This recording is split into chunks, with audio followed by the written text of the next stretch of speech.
So now we have Paul Austerberry, who's been nominated. Congratulations Thank you very much. for Very The exciting. Shape of Water. Yes. I saw it, and it's so creative and it's so new.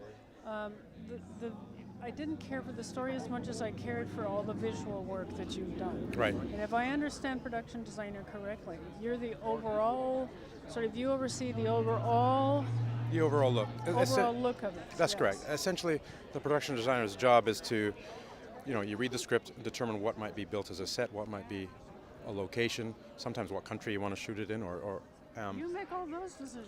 well, money often dictates Well, the of countries. course, yeah. But sometimes, I've shot films that are in two different countries, and we just have to decide what best elements are to be shot in each one that suited the story. And we're in charge of basically everything you see behind the camera that isn't clothing on an actor or lights like these ones behind us.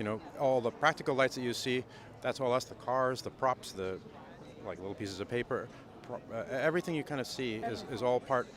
Yeah, but it's not just me, of course. It's a great big team. I'm just up here, and there's a whole, Yeah, but you're pyramid at the top underneath. of the food chain there. Yeah, You're somebody at has the to top give. of the pile. Someone has to kind of, run the ship a little bit. When did you start, and what keeps you going? I started as an architect. That's what I studied as. So, but film is like fake architecture. The production design is kind of making fake worlds, and we don't have all the sort of technical problems that we might have with building a real building or all the bureaucracy. It's quite exciting because you The can. permits or calculating the loads and all. Yeah, we don't have to worry about those things, or what we do, obviously, for a little bit. We don't have to. The longevity doesn't have to be there. It doesn't have to keep the water out and all that kind of stuff. So it's kind of an easy move to move from laterally from the language you learn as an architect. It's still about designing space and whatnot, and that's essentially what you're doing for a film. You're designing the world that the film, the story of the film takes place. So it was a pretty good. Education and that education is translated quite nicely. And so I started in Toronto in the early '90s. There was kind of a boom of independent filmmaking then. So I kind of got in through friends, just driving a truck, set deck, just trying to see what it was like. Architects didn't make very much money, and the film business was pretty exciting. All these people standing around doing something, and so I just kind of fell into it. And the business got really busy, and if you did well, you moved up, and if you screwed up, then you moved out. But luckily, I moved up. Well, you've also had some very edgy projects. My goodness, you seem to be able to recreate Guillermo Del Toro's vision, and that's already extraordinary. When I get the chance, I'm going to ask him what his dreams are like. Yeah, you might have seen. Have you seen the exhibit that he had at LACMA? He had No, a crazy. not yet. Oh, It's no, I over didn't now. get Unfortunately, there. that was last No, fall, I that's think. But right. it's No, I pretty didn't incredible. get to- He's got this yeah. cabinet of curiosity kind of house full of stuff. Creepy, all kinds of weird books and art, and pretty great collection. But for him, working for him is fantastic because he is the most visual guy you'll ever meet. He's got amazing ideas, and he's so passionate about it. He pushed all of us to do our best work. There's so many people that got nominated in all these crafts on this film, and the reality is it's all because of him and his vision and pushing. You and he, because you have to have a good production designer to pull it off. You have to Yes. be able to. What I meant by that is, you have to interpret these visions, his Yes. dreams, Yeah. his ideas.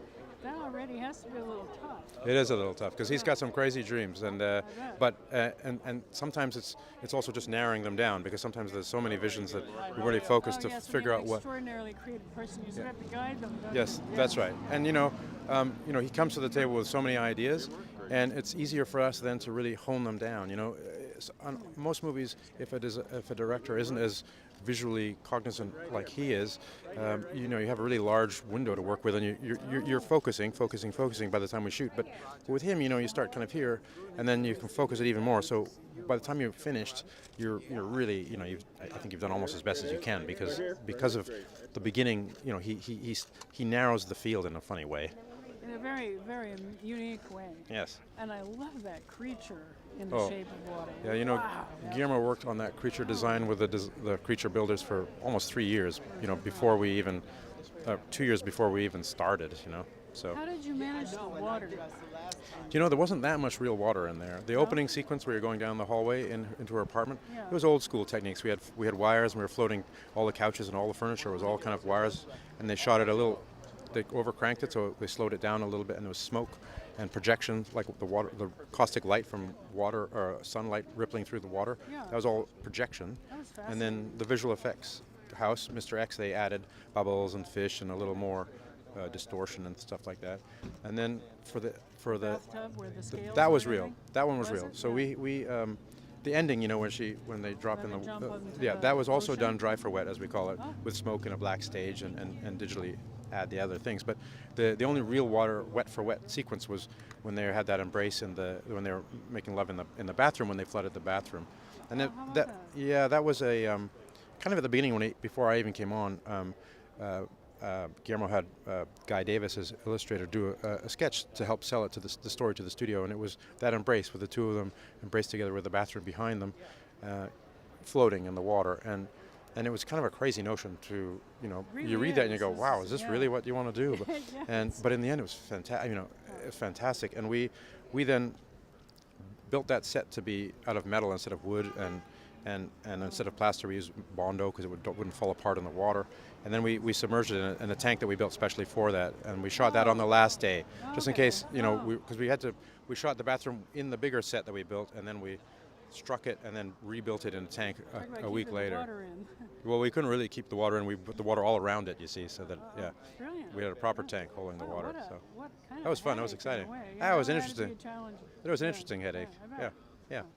Well, congratulations. Thank you very much. Absolutely really interesting to listen to you. I'm sorry we can't speak with you longer. That's all right. You're most welcome. I'm great to be here. Oh, my pleasure. Thank you. Mhm. Thank you.